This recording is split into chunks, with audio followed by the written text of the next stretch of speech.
Welcome, guys, to our second Paper Lead podcast. I'm here with an Pakistani media buying legend. He spent over 10 million on paid social with a background of over a decade in data analysis and investment banking. And this is just going to be a raw conversation about pure freaking value on the paper lead industry. And I personally also want to understand Iman and how he reached these heights. And I'm gonna be just having a conversation with him, and then hopefully you guys take as much out of this conversation from a high level media buyer who's probably like a bit autistic like me and cracked that data analysis. So that's nice. But yeah, please introduce yourself, Iman. I'm super happy to have you on call today. Um, Hey man, thanks for having me. Appreciate it. So as you mentioned, my name is Emin. Currently live in Orange County, California. I've been here 6 years. I've traveled the world, been in over 25 countries. So very well traveled, strong background in finance, consulting, data, accounting. Everything I've done in the past has compounded into the skill set I have today. So things I do today weren't able to happen if I didn't do the things 10 years ago. So that's why, with the media buying, I wouldn't say I'm even a media buyer. I would say I'm more like a digital strategist. Under a digital strategist, media buying is one of my core skills because anybody can go into some of these ad accounts and push a couple of buttons and turn on some ads, which is cool. But like a digital strategist is able to go in and figure out what's working, what's not working, look at competitors, create funnels, reverse engineer funnels, fix things, diagnose things, right? So it's like almost having like a doctor, basic doctor versus like a guy who's like a neurologist or surgeon. It's completely different day and night difference. They're more specialized, specific, and they're much more knowledgeable. So I would say I spend a lot of time, thousands and thousands of hours, crafting, perfecting my craft to get to where I am right now. Yeah, I used to play a lot of video games. I think I have like 4,000 hours of video games. I wish put that into doing useful shit, man. But at You least know I what? didn't play League Video of games. To be Legends. honest, like nothing wrong with that. There's nothing wrong with playing video games. Because the cool thing about video games are, I play a lot of video games growing up too. Is that in a video game, like it's an analogy I talk about a lot of times, like World of Warcraft, for example, right? Yeah. In World of Warcraft, when you start, I've never played Warcraft that much, but it's they actually headquartered here, like maybe 15 minutes away in Irvine. They're headquartered here. They're worth Oh, billions of that's sick, dollars. though. But yeah, so the game is worth billions of dollars for a specific reason. Because when you start out in Warcraft at level 1, you're a nobody, you're a commoner, and you are kind of thrown into this world, and you have to go around and talk to people, figure things out, get the lay of the land, and you slowly start to develop skill sets as you could talk to people, and you have these mini battles, and you fight these little bosses. But you Absolutely. can't like get to level 2 unless you pass level 1, and before you get to level 2 or 5 or 50. Some people try to cheat the system, get to level 50 really fast, but the problem is like you haven't passed the preceding 50 levels and haven't developed your character enough and the superpowers and skill set to get to level 50. So you can't cheat that. You have to, just like in real life, just like let's say yourself or myself, if you were trying to get experience, you can't cheat the thousands of hours you put in to learn a specific skill set. So that's where like sitting down in front of the computer or honing your craft is super important. So as you gain your skill sets, they compound, and then you can fight a bigger boss and have bigger battles. And that's just how life is, to be honest. 100%. Like I started with retainer. I scaled to like 4 or 5 clients. I didn't hire any employees, but I was working probably the same amount, if not more, than right now with paper leads. So come to say it's really a different like level of business model as opposed to more service based retainers. Yep. Clients, what, fucking $500 website, and this bitch would call me 3 times at night. Go fuck It's fun. yourself. No, 100%. Because I think a lot of people that start out in this space, they start, and I have a lot of friends too, they're still at that level. They start with like the agency, local business model, like, hey, I want to service chiropractors Exactly. or dentists, Yeah. or like beauticians, whatever, like wellness clinics, whatever. I have a couple of friends that do this kind of stuff, and so they'll get on like a flat retainer. And the problem with that model is that, number one, let's say you get a handful of clients, like I'm gonna do the ads for you, I'm gonna do the creatives for you, I'm gonna do everything A to Z for you. What happens is that, number one, that client is located in a specific geo, so they're only able to really get customers around, let's say, 1 to 5, 6 mile radius. Outside of that, you can't really target, but nobody's gonna drive 15, 20, 30, 40 miles out to see someone, because there'll be another dentist like 5 minutes away from them. Why would you go to a dentist 40 minutes or an hour away Exactly. unless you really like them? So it's like you can only scale the business so much. And what happens is a lot of these local businesses start bitching and complaining about stuff. So you try to over deliver, And it's like you're doing your best, and everything's performing really well. And then they're like, "Well, why aren't the customers coming to the door?" They bitch and complain. They underpay you, and they bitch and complain. And you get a handful of these. It's a nightmare. I have friends like they hate it. They're miserable. It's non-scalable unless you get like 30, like before you get to like let's say 4, 5, 6 clients. Then it's like, yo, I'm capped. I can only do so much. For you to get to like 50, 100, 200, 500 clients, you obviously need a massive team. It's not as scalable compared to like the pay-per-lead model, or let's say even e-commerce, right? I've done millions of dollars from e-commerce as well too.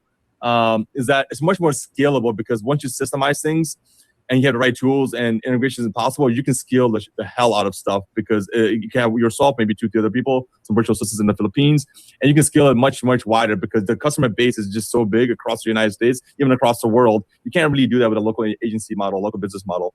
Yeah, on the other day, I was thinking about how to make Instagram videos, discussing this problem, and my hook was like, I like my ex cheated on me with like a black person, but even her, Jeez. I would not wish upon to scale a retainer model because it's just fucking hell, man.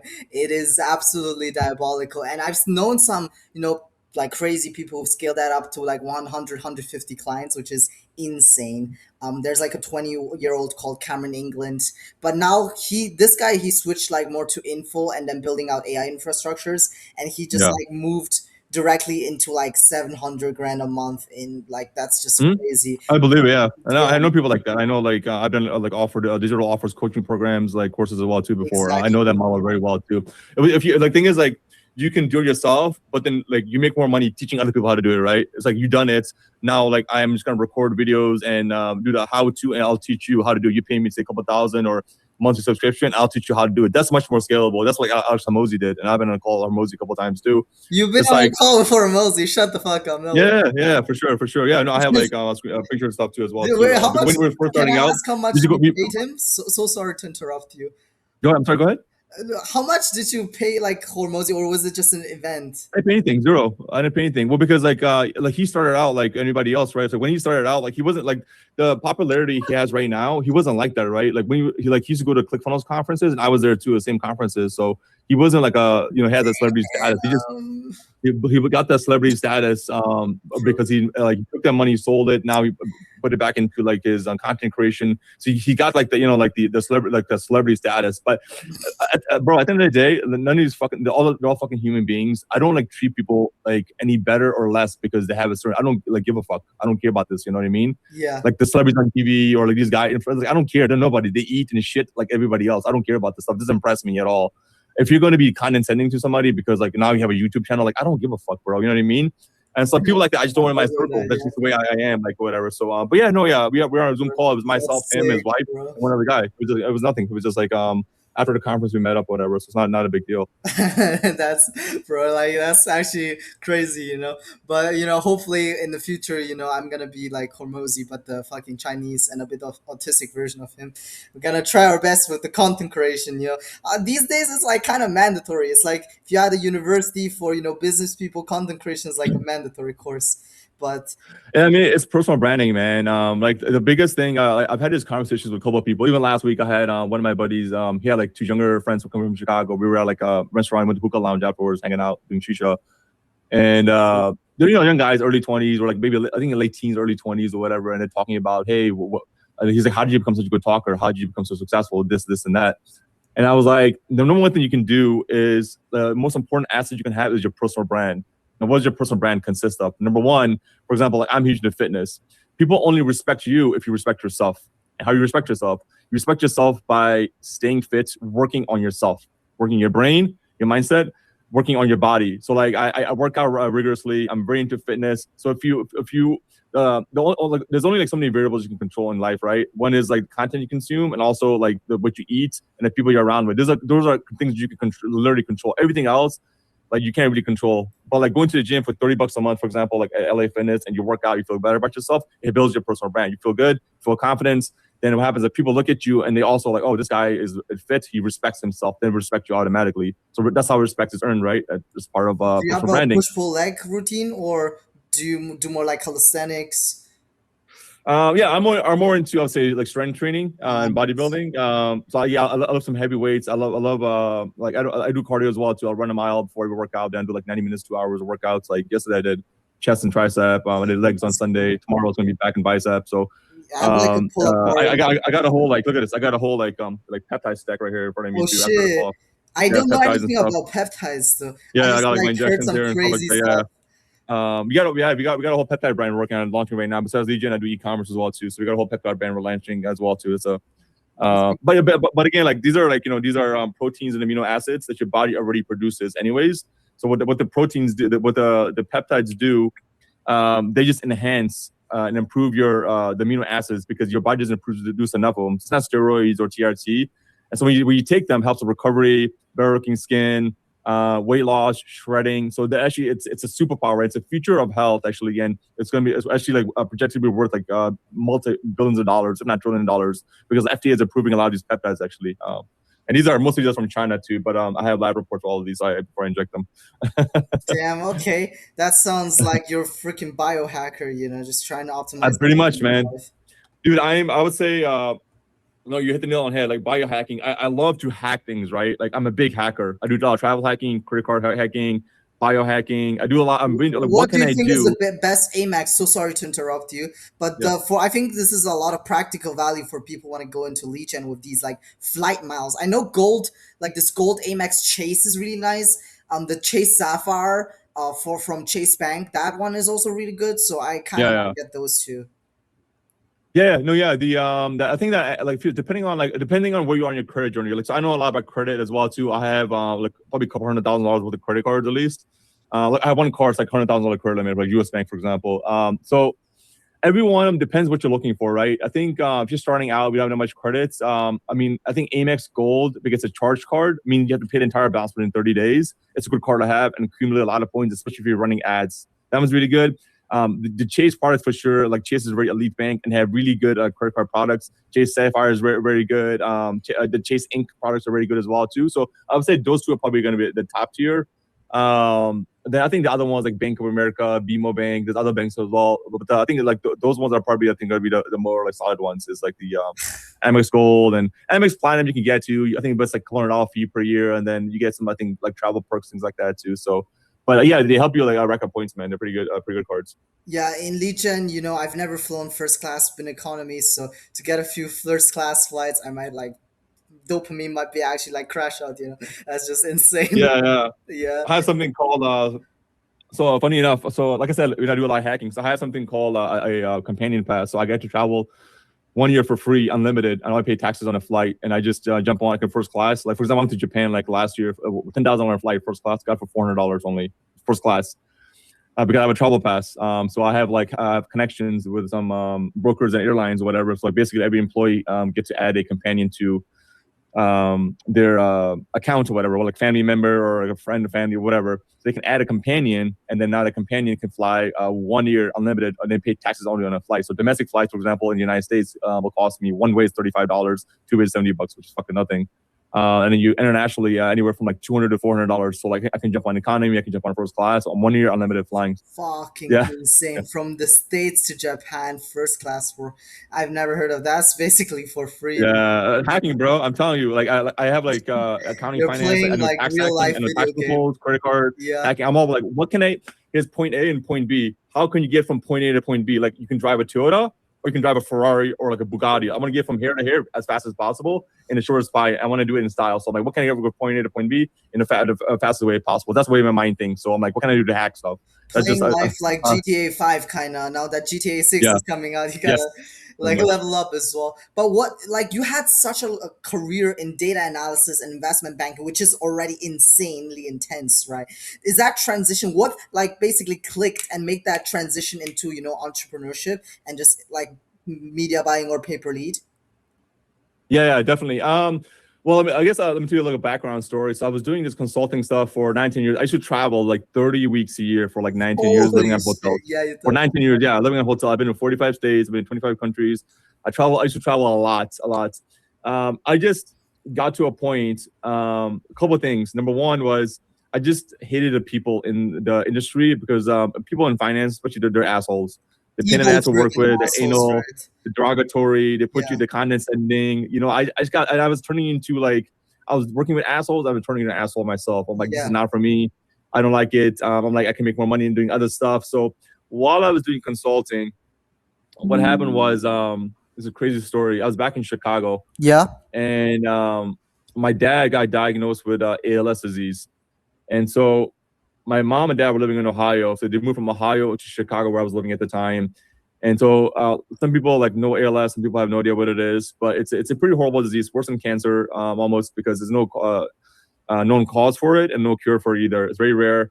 And basically what it does is it turns a fully grown functional human being that's fully functioning, and over a period of time, maybe 1, 2, even 3 years, it basically deteriorates all their muscles and nervous system and turns them into a vegetable. It's horrific to watch happening live, and happened to my dad. And so when they moved in, I saw my dad, like, go from that, a fully functioning human being, into like almost a person who's non-functional, and then was had to be admitted to a nursing home for almost like 9 months. Would last 9 months of his life. And so my mom, she doesn't know how to drive. She was a typical Middle Eastern woman. And so she relied on my dad mostly for, everything, income, driving replaces, things like that too. So now my dad's in the hospital and I'm the only other person. So I had to take care of my mom and dad. And then remember I said, like, I used to do consulting, travel so much. Yeah. Consulting firm I was working for said, hey, we need you to travel. I'm like, listen, I can't travel. My dad's in the hospital and he has ALS. My mom obviously can't drive. I need to take her to nursing home every day. And so they're like, well, they gave me, attitude. They weren't understanding. And then I said some things they didn't like, out of tone, out of context. They fired me.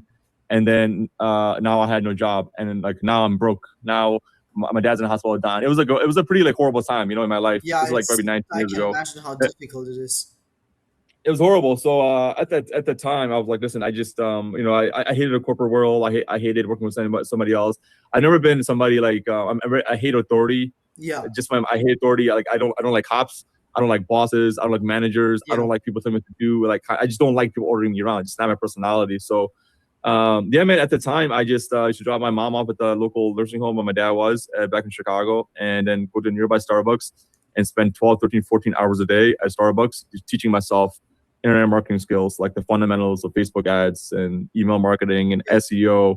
And initially in my career, I was doing dropshipping for like a couple of years. And that's why I started digital marketing, and going from my first year, I made, I think maybe, I don't know, around, I think like $70,000-$80,000 revenue. But I think like revenue, but it was like non-profitable though. Like it was 70,000, but it was non-profitable. So I actually like lost money. I had money, like credit card debt.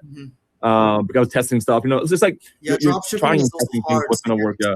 You need a bit of capital to get that started. Need a bit of capital, yeah. And I was just putting on credit cards, and I was like, you know what? This is at some point in my mindset. I was like, at some point, I don't know when this is gonna pay off. I just don't know when. I just don't work for anybody. I want to make money online. So the second year, I did like $120,000 in 1 month on e-commerce dropshipping from China. I just go to China. I've been to China a couple of times too. And then the following year, I hit $1 million in 1 month in dropshipping from China. $1 million month. $1 million dropshipping in China. Yeah, in e-commerce dropshipping. Yeah, this is before lead generation. What kind of product was it that made you have this insane? It wasn't one product. It was a bunch of products. It wasn't one specific product. So typically, it's like what happens with e-commerce is that you'll find like maybe one winner, and then you'll start scaling it, and you realize like every product has like a cap. Like it won't scale up past a certain point based off like the market saturation, how many competitors are. So I think like it was a combination of, let's say, for like 4 or 5 products. It was like a like a couple of pet products, some women's eyelash growth serum, like some eyebrow growth serum. There was a couple of other products like weight loss products, things like that too. So it was like 4 or 5 different products. Cumulatively, it was about $1 million plus a month. And I think out of that, like dropshipping, looking at about like maybe margins are like super big. I think it was about like 18, 19% like margins, which is it's not bad, right? For like $1 million, so it's a lot of money. And then I got into that space, and then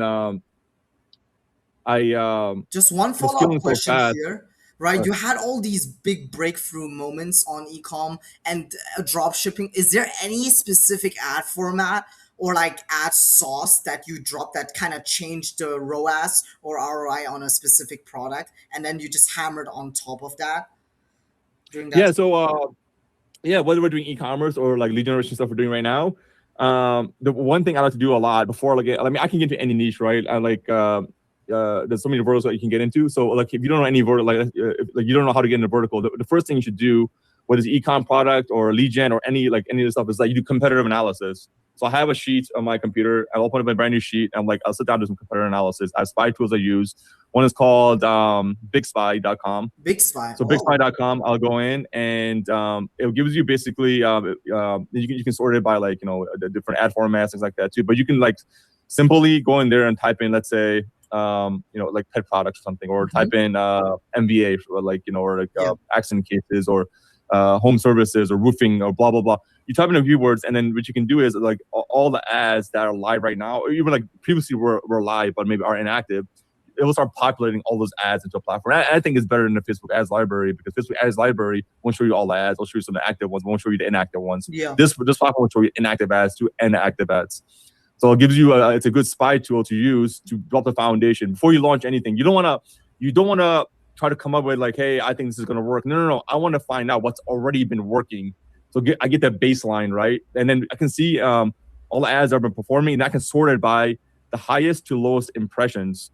So if I see an ad, it has like 1 million impressions or 500,000 impressions. I'm like, shit, well, these guys have been running this fucking ad for like, weeks or months or maybe a year. Well, it must be working for them, right? If it's been running for a couple months or 6 months, a year, that means they're spending money on it. They wouldn't be spending money on it if it wasn't working and getting them ROI back, right? Whether it's e-commerce lead generation. So that gives you a baseline. Then you go in and like, what I'll do is like download maybe 2 dozen of these ads that are performing. And so you can just download them into your computer. You can save them into a folder on the app, and you can download them into your computer and I'll put them in a folder. And then I can go and as simple as go to Facebook and just re-upload the same ads. Sometimes I'll clean up the metadata sometimes, because Facebook will scan the metadata, make sure it's not like You cannot a existing ad. Like one, yeah. Exactly. So, and then I'll upload them and see how they perform without me even doing anything. Like How I'm do not you even change creating my the own ads yet. metadata though? Just by making a few tweaks in the ad? You can do that. You can do it like just CapCut or something, and just make a little tweak, or just go to like the google.com and be like, hey, metadata cleaner. So just type it in Google, and it'll be like a couple websites that could clean the metadata off anything, like the website, like the video or image. I didn't even know that. That's so sick. Yeah. So yeah, give me some sauce, man. This is some sauce. I'm like pretty advanced in this stuff. So like that will help you clean the metadata. But I would say just like upload it into Facebook, see how it performs. Like spend like $50, $100 maximum, and see in the metrics. I'm really good looking at metrics. Okay, what's the unique CPC? The unique look at unique call cost per click, the CPMs, the CTR. Make sure it's at the minimum. It's like 2% at the minimum. I won't even consider anything below 2%. So I'll look at some of my metrics and see how it's performing. And sometimes what will happen is like without even cleaning the metadata, sometimes you launch the ad and it's like it just starts performing. I've had like tons of lead generation campaigns. I'm like, this shit is working, and I've just you can just like rip other ads. And then now after you see like a couple of days of performance, you can see, okay, well, I got like 15 ads launched. Maybe 2 or 3 of those are giving me most of the conversions in terms of leads or sales, right? So now I have that baseline. Now I take that baseline and then I go back now, like especially these days, there's like AI avatar websites like HeyGen, there's ArcAds, there's Higgsfield, different platforms you can use. And now you can take that baseline, and then you can do is like go to like Descript.com, which allows you to take a video, upload it into Descript, and you can transcribe the video into text. And you can copy the text, the script, go to ChatGPT or Claude, and like, hey, this is a working script. I want you to create more versions of this working script. Now you can have 10, 15 different versions of scripts. And now you go take those scripts, and then you can, if you can hire an AI UGC actor if you want to, like Billow.com or Billow.app, or you just create AI avatar videos, which I do a lot these days, like HeyGen and ArcAds and Creatify.ai. And you can just start like launching new ads, because now you have a baseline of what's already working because you did the spying initially. So it's like an iterative process. Like you don't have to recreate the wheel. You figure out what's already working because somebody already spent the money running ads for that, and then you iterate on top of that, and that's how you like start like a lot of campaigns. Most of my campaigns start $100 a day, and I can go up to like $500, $1,000 a day, $10,000 per day. Like I can reach those like budgets.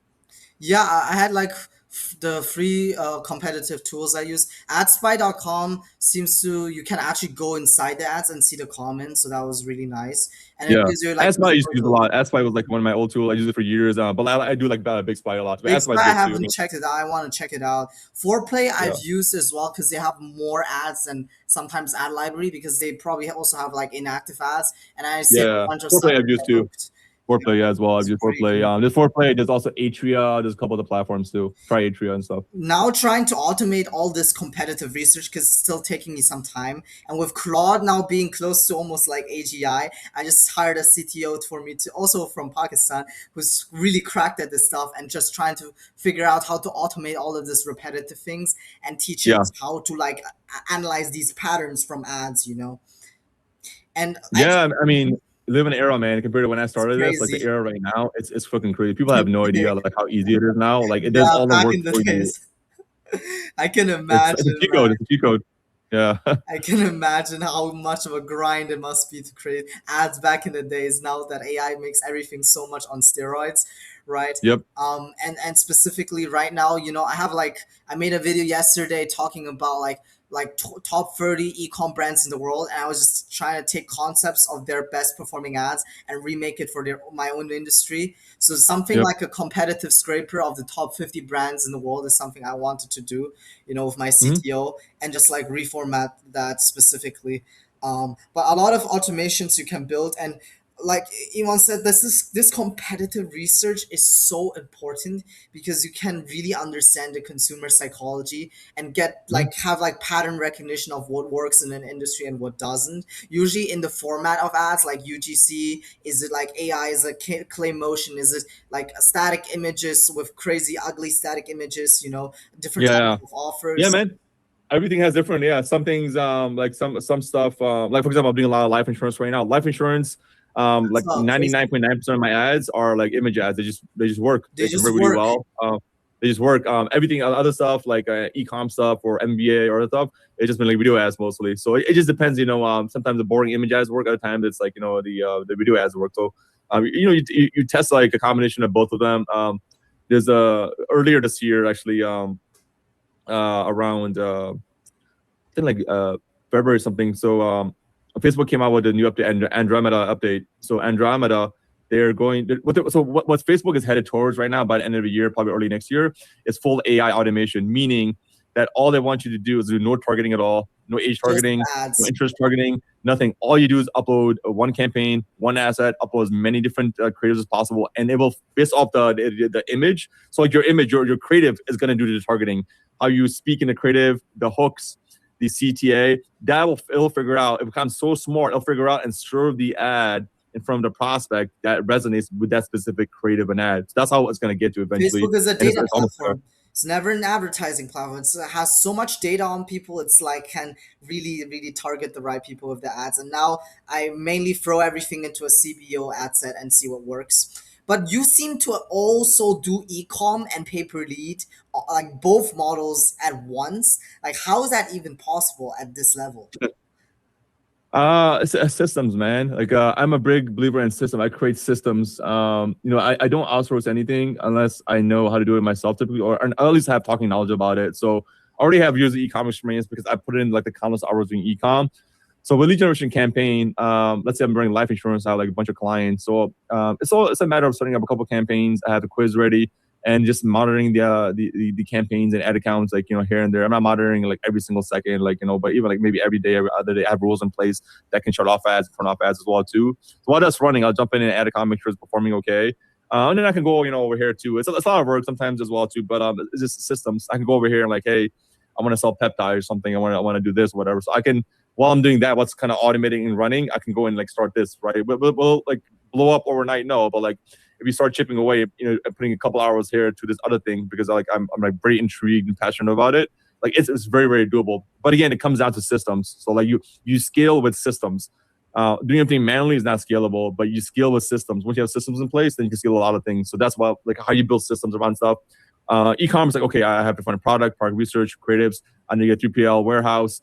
I need to get the packaging set up, get the pricing for my suppliers, the shipping costs, the pick and pack fees. All the things are taken care of. Once you get the numbers figured out, then it's like running ads and getting the right ad account set up, agency ad accounts. There's so many little things you can set up. So I have the knowledge to do those kind of things because I have like that background. So it's not, for me, it's like not that Yeah. difficult. Of course, it takes time, obviously, For but like those that I don't can set up know, stuff. agency ad accounts are ad accounts where basically you can spend and scale as much as you want, right? And it Yeah. doesn't get banned. So that's like also some high level fucking guru knowledge. Actually, that most gurus don't even know about. I just found out about it Yeah, like a I have month a lot of ago. agency accounts. Um, I mean, I can get unlimited. I have unlimited agency accounts because something happened. I just get access because my personal ad account was banned. Like my personal profile was banned like 70 years ago from advertising. mine But was this is banned last year.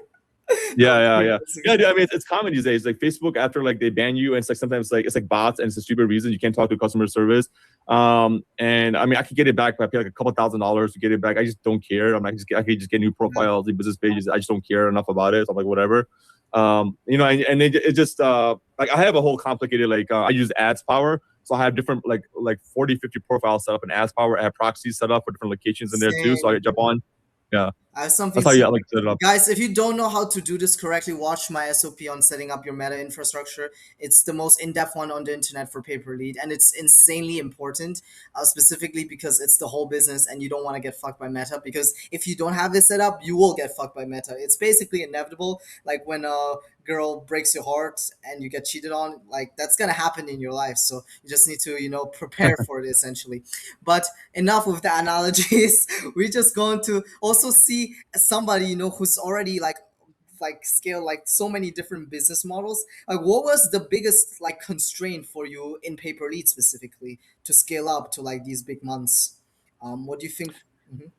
The biggest constraints. I mean, it could be a couple. Number one, sometimes like the clients itself, they just don't have enough resources to handle like lead volume. That's not a constraint from my side. It's usually a constraint from their side. Exactly. I think that can happen. Number one, that's from their side. We can't control that. Then it's like you have to get additional buyers to send traffic to. That's number one. Number two is be able to manage your finances. Is like depending on like the buyer and the payment terms they're paying with, right? Some of these guys like I'll pay you like net 30, net 45 days later. Then it's like you're putting all this stuff on your credit cards, and you Yeah. gotta make sure you have enough credit card limits to be able to manage the ad spend as you're scaling up until you get paid from the customer. And you have to make sure it's a good customer and they have a history of good payments, and then they're gonna screw you over because now it's like you're putting all this ad spend on your credit card, and then all of a sudden like something happens and they're not paying you. That's a horrible scenario. It doesn't really won't happen, but I'm saying like there's a chance it can happen because I know a lot of people that got screwed over a couple hundreds of thousands of dollars. So just managing your finances, I think is very important. Making sure your numbers are in place all times. I think like besides that, I think like media buying is one of my specialties. So like media buying, I don't It's have like never a much constraint. issues. Yeah. Yeah, more like financial constraints, the buy constraints in terms of getting like the right caps. Um, if anything, a lot of times like the buyers we have, we got to make sure like they have the right sales teams in place, or like we're sending them leads, they're following up the leads, Mhm. closing leads. I've had situations where Finding the I right typically like buyers. one thing I don't like to do is work with like one man shops, meaning like the buyers like someone single guy, Yeah, right? Because none of these no guys have way. processes in place. They're pain in the butt to deal with. They're very stingy about money, and like they want like every little Big red detail flag. lead turn to a sales. It's a pain in the ass. I don't want to deal with it. They're headaches. It's Exactly. like they underpay you and like they complain too much. I'm like, I just don't want to fucking deal with them. A genuine role in paper lead is like I would say 10 million in revenue. Those are companies that have already scaled to that amount because they have like sales infrastructure, right? And actually can convert your leads into customers, which is the most important part of paper lead. And what would you say were your like favorite verticals out of all of the ones you've tried? That had the best scalability. Somebody with already pretty good media buying skills. Can you repeat that one more time? Yeah, I was just asking what were your favorite verticals in paper lead. That's a question The that a verticals. lot of people are just like curious about. Because Yeah. now you're doing insurance, which is like $1 trillion market. For those that don't know, like there are companies listed on the Nasdaq that do paper lead for insurance. So it is $1 trillion market, right? Mhm. And I made a few videos like really Yeah. fucking dissecting those companies and how they Yeah. Yeah. operate. Totally. Yeah, man. I mean, I would say I think a better question would be like, which one are you more like passionate about? Because honestly, all make money. They're all I think evergreen niches. Like life insurance is evergreen. People forever will need life insurance. People all will need their relief. People always need to be lawyers for like MBA stuff. And there's like depends what you get into. Like life insurance will pay you less per lead, but you can do a lot more volume. Let's say then compared to MBA, MBA will pay you like a lot more per lead, but it's like lower volume because only so many accidents that can happen within a specific state or county. So, but then also like they all have it bad and good. For example, in MBA, you're doing with law firms. the little more the smarter people, they're more professional, but they're also going to be a bigger like pain in the ass to deal with as well too. Because if you send them some bad quality leads, something happens, they're gonna threaten to sue you. You know, things like that can happen as well too, which I've seen happen.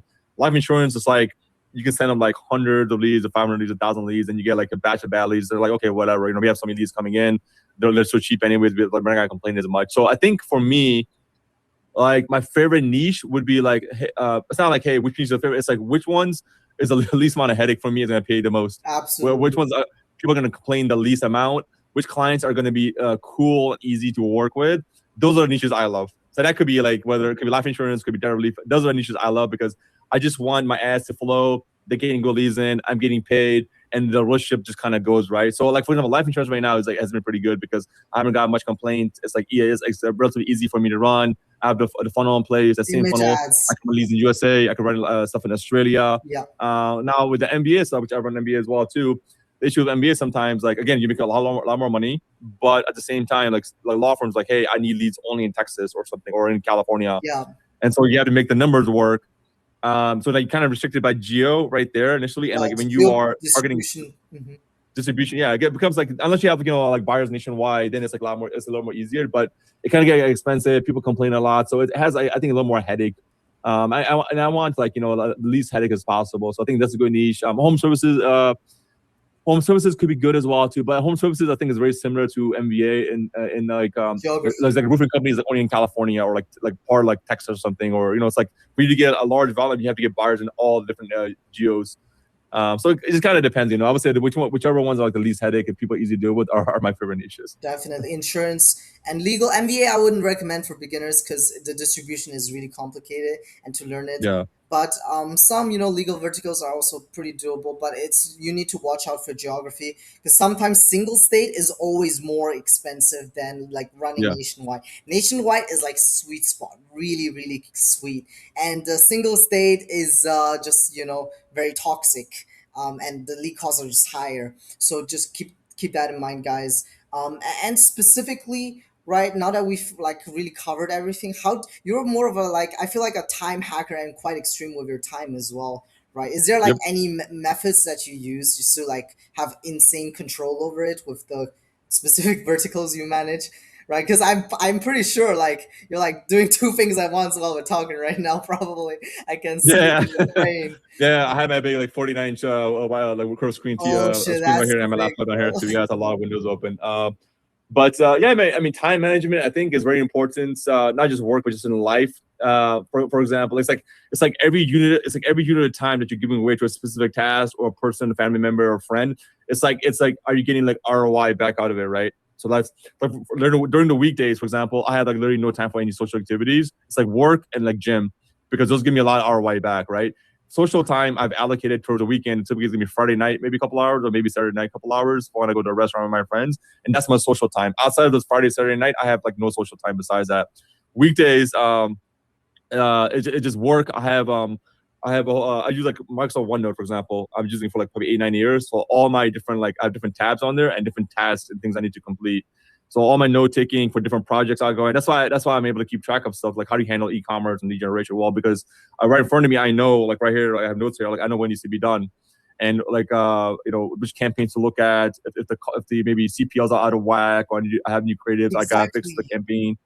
I have all that stuff like in front of me. Like I need to get, let's say, like peptides.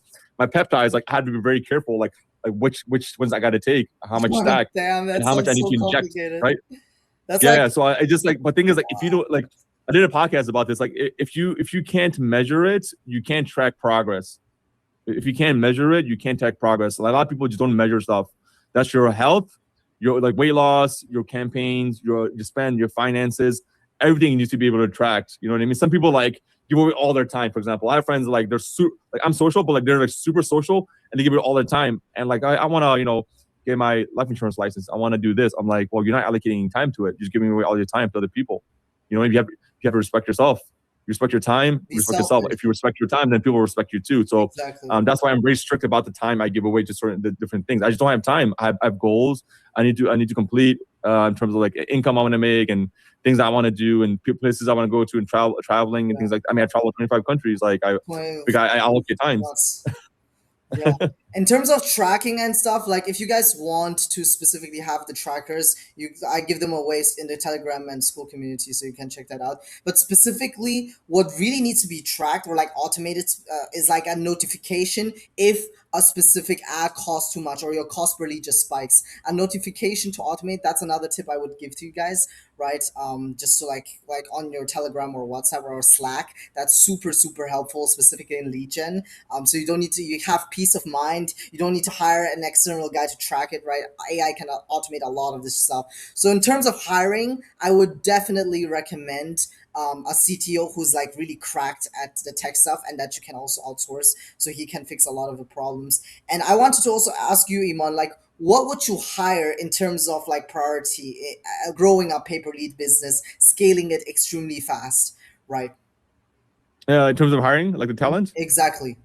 What would who would Yeah. you So, hire? it depends on your skill set, right? Like I tell people, like you're good at certain things. Like so, stick to those things. And everything else you can have like talking knowledge about it. But then I'm like, I think I'm a master outsourcer. One thing everybody tells me like, dude, you're really good at hiring people and hiring talent. Like, how do you do this? Like over the last, I would say like 2 years, I probably have hired like 150 people, virtual assistants. 150 people. Damn. 150 people. I'm dead serious. A lot of them are just like contractors, like temp, right? I don't keep people on payroll, things like that. I'm very very lean. Could be me, one, two other people. I'm very very lean. But I Yeah. hire contractors. Hey, I need this campaign set up. I need this website design. This payment processor set up. I need this video edited. I need this. Manage that all in Fiverr, Upwork, people per hour, right? You have like all these freelancing platforms set up where you can just outsource the Yeah, task. yeah. Yeah, dude. I mean, again, like coming back to systems. For example, like a lot of my Philippines virtual assistants I hire from online jobs at PH. Mhm. I've hired probably like over 80, 90 people from that Do you have platform any itself. tips for people that, because I just started, like I posted free jobs on there like this month and I wasn't able to find anybody really good, right? Do you Which have one? any Which platform? Online online jobs? jobs on PH? Yeah. Well, it depends what you're looking for. You have to be very, very specific. I think like your job description has to be very, very like specific and Detailed. detailed. So the method I use, I'll put a job description on there, and what I'll do is like I have my WhatsApp, my business WhatsApp set up on my phone, both two different apps. And then what I'll do is like, hey, here's a job description. If you feel like you fit the description, message me on my business WhatsApp with your full name, your experience, resume, and then what I'll do is like I'll talk to like maybe like a couple of people and I'll give them samples of work too. Sometimes I'll even do a test job. Like Yeah. depending, I don't know what the task you're hiring for, but let's say video editing done. I'm like, hey, here's a sample like a video. I want you Yeah. to edit this video. I'll get like say 10 people, 15 people messaging me.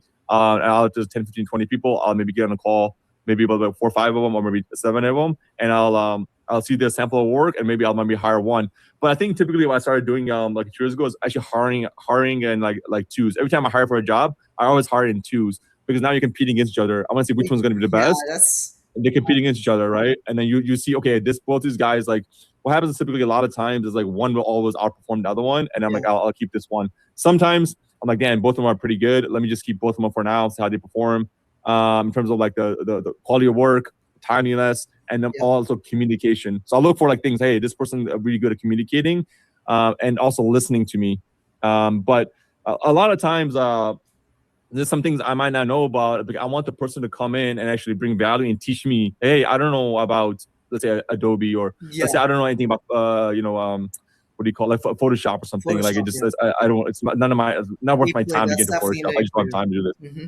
Yeah, so they should be able to, like, for example, I hired somebody. I use like a ClickUp. Yeah. Right. Let me actually let me see. Let me show you some crazy stuff here. Let me see if I can screen share. Shit. I'll show you one of my crazy I was setups. just talking about ClickUp, because I hired my first guy like 3 days ago, and I was like, "What the fuck is ClickUp? I need to like understand." Yeah, no, it's a powerful like a project management platform you can probably test on. So let me show you one of my setups. So it'll be like a little mind blown and see like how my We're about to let me show you this. somebody who's hired one person versus somebody who's hired like 500 people probably, right? That's gonna be quite a Here you go. Let me share my screen with you for a second. Let me some ninja stuff. See this? Yeah. So Whoa. this right here is like my project manager dashboard. So like each on the left hand side here is some of my different projects right here, right? So for example, each one is like a different, think about like a different like a board almost, so different projects. This one, for example, is my content dashboard. Oh shit, So you got Instagram. I gotta follow you, man.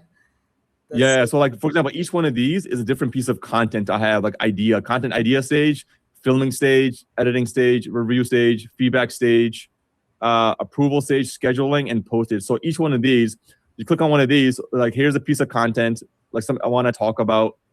And so like I come up with some yeah, ideas you and then mentioned World of Warcraft. I fuck with that. Yeah, that's yeah, something I just haven't even like played the talking game, but about. things I understand the concept of it. Like it's a very strategic game, and like life is also about strategy. Like you start as nobody, and then you work your way up as to somebody, and then you obviously become, like the more levels you get to, the more powerful you become, and the more bosses you can battle. And in life, there's bosses you have to battle like mentally and physically as well too. Exactly. Um, but anyone is like once the task is done, you move it over to this stage, this stage, this stage. So it's like it flows, right? So okay, this needs to be done. This is like it's a like left to right process. It's Very pretty strategic. cool. Definitely. Different projects, lead gen. I mean, there's different things I have like you can set up. But it's a good way. Again, if you can't measure it, you can't track it. So this allows me to track a lot of stuff. That's really But cool. it's Yeah, on the topic of hiring, how I did is I filmed like 10, talking heads, and I ran just ads, spent a bit of money, got like 1,000 applications, and I was just, also showing people my YouTube, and that really attracted some people that just really wanted to work with me, and I like gave them a test project. I didn't even have that many interviews, just like voice notes on WhatsApp just to be more efficient. But yeah, this is a lot of insight for you guys as well on how to like hire from somebody that's so high level, and just like for me, like first time hiring, just like try to get as much traffic as possible, online jobs.ph, freelancing sites, and sometimes you can also make a freelancer a real-time employee, right? But just one last question for you, Iman, and I think in your position, that's gonna be a cool question. Like, since your online marketing journey started, like, who are the people you've like always consistently learned from, and it's like really inspired you to just like improve, right? It must have been like some like goats, some OG goats that you've been learning from all this time, that had like some real sauce. Uh man, honestly, like it hasn't ever been one person. I mean, I read a lot of books, honestly.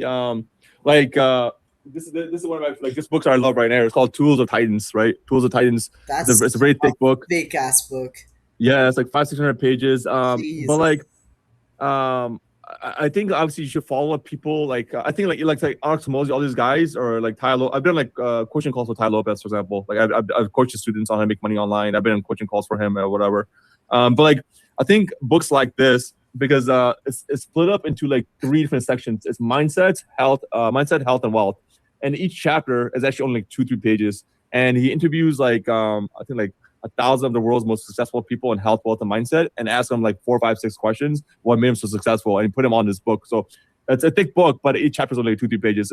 It'll teach you about mindset, right? Mindset, finances, health. Well, it's books like this help a lot. So I would say like most of my mentoring is probably like books and podcasts. Obviously, like let's say you go to like YouTube, or you listen to Alex Hormozi. He knows a lot about business. Like um, he's really good at crafting offers. So Alex Hormozi, he learned from Russell Brunson. So like people think all the stuff he talks about is like brand new. It's actually not. It's actually regurgitated stuff. It's repackaged and retold a different way. You think these guys are just like they created brand, something brand. They're not. They're not really. They're just repackaging existing information and presenting it in a different way. So that's what makes them like unique, right? It's like you don't recreate the wheel. You're just repackaging existing information and you're presenting it in a new way. So yeah, man. I mean, I love Tony Robbins. Tony Robbins, like mindset. I think mindset was a big thing for me. Tony Robbins, Jim Rohn, Zig Ziglar. Alex Mosey has good stuff. I'm trying to think who else. I've taken a lot of courses and coaching programs over the years too. How much have There's you there's spent so on many. coaching, like cumulatively, would you say? This year I haven't done much. I think this year I've gone to a bunch of conferences. Last year too. I think the year before that I spent $100,000 on coaching. Before that or whatever. So I like 15K program here, 10K program here, 15K here, conference here, mastermind here. So cumulatively or whatever, because the value, even like this group I joined, insider group. I was like, I'm already doing lead gen. I don't need to join a group to like teach me lead gen. I came in pretty advanced, but the value actually is not the course. The value was the network aspect of it. That's why I paid for the network access of it. So if I go to a conference, I'm not paying for the information because I have huge presentations there. I'm paying to get access to people. And the access to people is like what gets you business, right? That's what you should pay for. That's where the Yeah. value comes from. If you don't go for that, then yeah, it's a waste, because you can watch this same shit on YouTube, right? Like but you have to talk to people. You have to create conversations. You can get like a massive fucking buyer, like for some of these verticals at a conference. Talk to 10 minutes. Like this guy knows what he's talking about. I'm gonna work with this guy. It could be a massive buyer, dude. Like this is how it is in the That's conferences, true. So it helps a lot. Do you have The any trust like? factor, to see you in person, the face to face, the trust factor is immediate. Like there's no I have to convince someone or show someone this. It's so fast, instantaneous. Like the trust factor. And just one last question, because I fucking love talking to you because you flow so like elegantly when you're talking. But what was like one of the craziest business stories you've had? Like just trying to scale everything that you can mention. Ooh, this is let me think. There's a couple ones. I'll give you like an ecom one, but I think that could be applied to a lot of different industries. So this is like 5-6 years ago. I was launching a women's cosmetics e-commerce brand. So people who are in cosmetics know that cosmetics is very saturated, number one, and it's very difficult to advertise in Facebook because there's so many competitors trying to compete to get the attention of the same audience. So what happens is we start running ads for like makeup products, things like that, skincare. What happens is the CPMs, the costs are very high. So especially in the beginning, if you don't have a big budget and you're competing against Sephora and Kali Cosmetics and these big brands, what happens is that the costs are so high. So you might get sales, but the problem is each sales is a non-profitable sale. So the cost of acquisition is very high. So back then, I was like back in Chicago and I had this crazy idea. I was running ads. I think I spent like maybe $1,500, and I was like, I spent $1,500. I made like a bunch of sales, but I'm losing money overall. I'm like, this is not working. I'm shut off the ads. So shut off the ads, and I came up with this crazy bright idea. There's a platform called Eventbrite.com. Heard of it? Yeah. Eventbrite. Eventbrite.com is basically an event creation booking platform. It's probably one of the largest ones. You can go in, like you can create an event. Let's say you're holding a real event or even a virtual event. You can create it on there, and people can buy tickets for free or they pay for it, whatever. So I created this virtual this event called Makeup Palooza. And so I was in Chicago and I cared about Makeup Palooza, and I was like, hey, we're gonna have this event called Makeup Palooza, a woman only, and it's the makeup's gonna be 78% off, and we're gonna have the Makeup Palooza event at the Sears United Center where the Chicago Bulls play or something like that. So it's like a temporary location or whatever. And so within like a week and a half, 2 weeks, I had almost like 3,000 women opting into these events. It's a free event, no charge. I charge anybody any money. But when they opted in for the event, I got their name, the email, and their phone number.